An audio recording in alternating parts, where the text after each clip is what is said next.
देखिए, देश को 2047 तक विकसित भारत के रूप में अगर हम देखना चाहते हैं तो हमारा दायित्व बनता है उसमें विकसित हरियाणा, इसकी हम कल्पना करके चलें। और विकसित हरियाणा की कल्पना भी वही है जो विकसित भारत की है कि यहाँ जो मूलभूत आवश्यकताएं हैं व्यक्तियों की वो पूरी होनी चाहिए।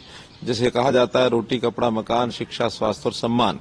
हमने उसको अलग ढंग से कहा है। हमने कहा कि शिक्षा, स्वास्थ्य, सुरक्षा, स्वाभिमान, स्वावलंबन और सेवा और सुशासन 7 स्टार का सिस्टम हमने अपने यहाँ इजाद किया है ताकि हम हर एक चीज पर ध्यान कर सकें।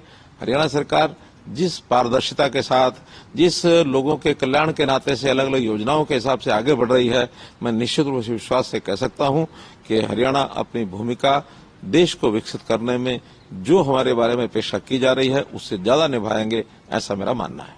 सर, कृषि क्षेत्र का आपने बजट बढ़ाया, लेकिन जब आप बात करते, मैं खुद भी सुन रहा था जब आपने बात किया कि किसानों ने जो कर्ज लिया है उस पर जो ब्याज लगता है, अगर वो 30 अप्रैल तक वो अपना मूलधन वापस कर दें तो वो ब्याज माफी हो सकती है। लेकिन जब आप ये बात कह रहे थे तो हुड्डा साहब सवाल पूछने लगे, खड़े हो गए, कई सारे उन्होंने सवाल इस पर रेज किए। क्या कहना है सर आपका इस बारे में? देखिए, उनको एक बड़ी तकलीफ होती है कि हम किसानों की जब बात करते हैं तो उनको लगता है कि किसानों की बात हम क्यों कर रहे हैं। किसान हमारे प्रदेश का अन्नदाता है, देश का अन्नदाता है, तो किसान की तकलीफ के अंदर हम भी शामिल होते हैं। किसानों के नाते से हमने जितना किया है शायद ही कोई और प्रदेश कर रहा हो। आखिर कौन सा ऐसा प्रदेश है जो 14 फसलों को एमएसपी पर खरीदता है? कौन सा ऐसा प्रदेश है जो सब्जी और फलों पर भी भावांतर भरपाई योजना के नाते से करोड़ों रुपया दे रहा है? कौन सा ऐसा प्रदेश है जिसने पिछले 10 सालों से अपने जो मुआवजे की राशि है 10 गुना कर दी हो? कौन सा ऐसा प्रदेश है जो किसानों के नाते से उनके ब्याज और उनका जो ये जो पेनल्टी है उसको माफ करने की घोषणा करता है? हमने 1750 करोड़ रुपया माफ किया है। अब जब इतना सब काम करेंगे तो तिलमिलाट उनकी स्वाभाविक है। उनकी तिलमिलाट है कि किसानों के बारे में तो हमेशा इतनी बातें करते, फिर हम किसान के बारे में कैसे अपने आप को जुड़ेंगे? अब ये अलग बात है कि किसानों का, हमारे यहाँ किसान की कोई समस्या नहीं है, लेकिन पंजाब के किसान अपनी दर्द को वो अपना व्यक्त कर रहे हैं। उनको, किसानों को प्रदेश के नाते वो चीजें भी नहीं मिलती जो हम यहाँ दे रहे हैं। उनके दर्द के साथ ही मिलकर के खड़े होना चाहते हैं, जबकि किसान उनको पूछता नहीं है। आज किसान समझ गया है कि कौन हितैषी सरकार हमारी है, तो इसलिए किसानों की कोई भी बात जब करते हैं उस समय उनको तकलीफ होना बड़ा स्वाभाविक है। एक चीज जो सर इसमें प्रावधान किया कि पराली को लेकर के, चूंकि जब भी पराली की बात आती है तो दिल्ली एनसीआर के लोगों के कान खड़े हो जाते हैं, कोर्ट तक को इन्वॉल्व होना पड़ता है। आपने इसमें एक किया है कि पराली का जो प्रबंधन हो वो किस तरह से हो, इसके बारे में सर थोड़ी सी जानकारी दें। देखिए, हम पराली का प्रबंधन पहले दिन से कर रहे हैं। हम पराली की गांठ बनाने के लिए उनको मशीनें देते हैं, हायरिंग सेंटर के हिसाब से उनको पैसा देते हैं, और पराली जो इकट्ठा करता है उसको, किसान को भी 1000 रुपया प्रति एकड़ ये पैसा हम उनको दे रहे हैं। और पराली को जो उपयोग करता है, जो उसको मानो उसका कोई बायो प्रोडक्ट बना करके, चाहे उसमें एथेनॉल बनाता है, चाहे उसके अंदर बिजली पैदा करता है, चाहे जो ब्रिकेट्स बनाते हैं कोयला बना करके और उसको कहीं उपयोग करने के लिए, जैसे थर्मल प्लांट में उपयोग होता है, तो ऐसी इंडस्ट्री को हम एक प्रकार से उसको आगे बढ़ाते हैं। तो ऐसे किसान को भी लाभ होता है, इंडस्ट्री को भी लाभ होता है, पर्यावरण को भी लाभ होता है। इसी नाते से हरियाणा में हमने पराली जलने के इस क्रम को खत्म कर दिया है।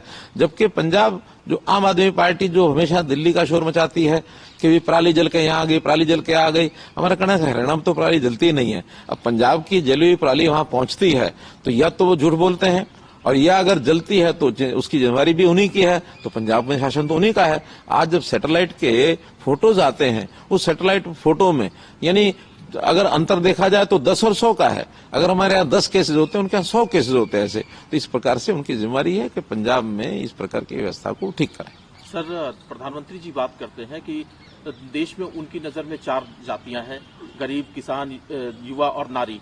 मैं इस बजट में पढ़ रहा था तो इसमें आपने ज्ञान की बात की है। ज्ञान का मतलब G स्टैंड्स फॉर गरीब, Y स्टैंड्स फॉर युवा, A स्टैंड्स फॉर अन्नदाता, N स्टैंड्स फॉर नारी। तो हमने इन चारों वर्गों को इस शब्द के अंदर एक एब्रिविएशन के रूप में कहने की कोशिश की है कि ज्ञान एक तो जो एक नॉलेज ज्ञान होता है, एक ज्ञान में इन 4 वर्गों को लेकर के और समाज के इन 4 वर्गों के कल्याण की बात हमने कही है। और यदि इस आधार पर 4 ये जो वर्ग हैं, इन चारों वर्ग का, उसमें भी बेसिक हमारा अंत्योदय की जो भावना है, इसमें जो गरीब परिवार हैं, जो जरूरतमंद हैं, उनकी आवश्यकताओं को पहले पूरा करेंगे तो निश्चित रूप से ये प्रदेश भी आगे बढ़ेगा, देश भी आगे बढ़ेगा। नारी शक्ति के लिए सर बता दीजिए, एक मैं सब कुछ एक साथ क्लब करके पूछ लेता हूँ कि शिक्षा के क्षेत्र में कई सारे आपने प्रावधान किए, नारी सम्मान की बात हमेशा होती है।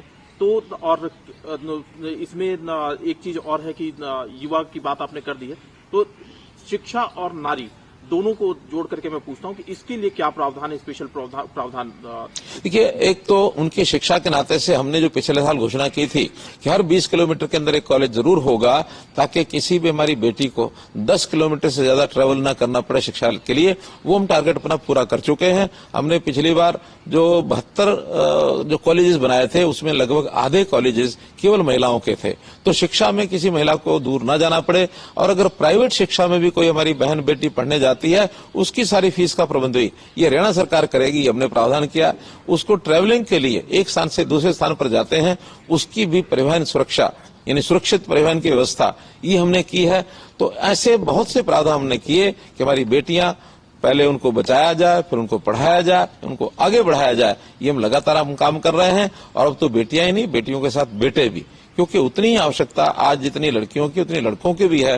तो हमने कॉमन भी इस प्रकार की जो सारी सेवाएं हैं वो सबको देनी शुरू की हैं, जिसमें से हमारे युवा युवतियां अपने पढ़ाई करके, अपनी स्किलिंग के आधार पर अपने आप को ट्रेंड करके और कैसे अपने भविष्य को अच्छा करें, जिससे अपना देश और प्रदेश दोनों तरक्की करें। एक आखिरी सवाल है सर, इस राज्य की तरक्की में कृषि का भी योगदान है, खिलाड़ियों का योगदान है, साथ में हरियाणा की बात करते हैं तो तकनीक भी यहाँ पर आ जाती है। तो ये तमाम चीजों को किस तरह से इस बजट में समाहित किया गया है? देखिए, मैंने बताया हर एक वर्ग के लिए, हर चीज के लिए, चाहे हमने शिक्षा के लिए किया है, चाहे हमने मानो शिक्षा के साथ साथ महिलाओं के लिए किया है, ऐसे ही तकनीक के नाते से जैसे हम देखते हैं टेक्नोलॉजी के आधार के ऊपर हमने सारी व्यवस्थाएं बदल दी हैं।